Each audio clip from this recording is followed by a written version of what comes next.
இந்த ஸ்டாலின் இருக்கும் வரைக்கும் தமிழ்நாட்டில் மதவெறிக்கு இடம் இல்லை அப்படின்னு சங்கிகளுக்கு ஓபன் சேலஞ்ச் விட்டிருக்கிறாரு மாண்புமிகு முதலமைச்சர் திரு மு.க. ஸ்டாலின் அவர்கள். அவருடைய இந்த பேச்சுதான் இன்னைக்கு சோசியல் மீடியால வைரல் ஆகி லைக்ஸ் அள்ளிக்கிட்டு இருக்கு. பார்த்து ரசிக்க. திருப்பரங்குன்ற தர்கா கொடியை முருக பக்தர்கள் வணங்குறாங்க. மதுரை சித்திரை திருவிழாவுக்கு வரக்கூடிய இந்து பக்தர்களுக்கு பள்ளிவாசல் மாடை இஸ்லாமிய சகோதரர்கள் ரோஸ் மில்க் கொடுக்கறாங்க. தை முதல் நாள் அன்னைக்கு தேவாலயத்தில் பொங்கல் வச்சு படைக்கிறாங்க. கிறிஸ்துமஸ் ரம்ஜான் வந்துட்டா இந்து நண்பர்கள்லாம் கேக் பிரியாணி எங்கன்னு உரிமையா கேட்கிறாங்க. எம்மதமும் சம்மதங்கிற தமிழ்நாட்டு மக்களுடைய இந்த ஒற்றுமை மத நலனுக்கு தான் மதவாத அரசியல் செய்து மக்களை பிளவுபடுத்த நினைக்கிற பாஜகவின் கண்களை உறுத்திக்கிட்டு இருக்கு.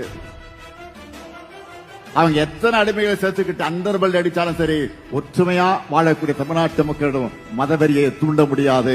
இந்த ஸ்டாலின் இருக்கிற வரைக்கும், எங்க திராவிட மாடல் அரசு இருக்கிற வரைக்கும் உங்களுடைய மதவெறி ஆட்டத்திற்கு இங்க இடமும் கிடையாது. தமிழ்நாட்டு மக்கள் உங்களை ஓட்டுக்களால் விரட்டடிப்பாங்க. நீங்க என்ன பண்ணாலும் சரி, என்ன நாடகம் நடத்தினாலும் சரி, தமிழ்நாட்டில் உங்க வித்த வேலைக்காகாது, உங்க பாட்சா பலிக்காது.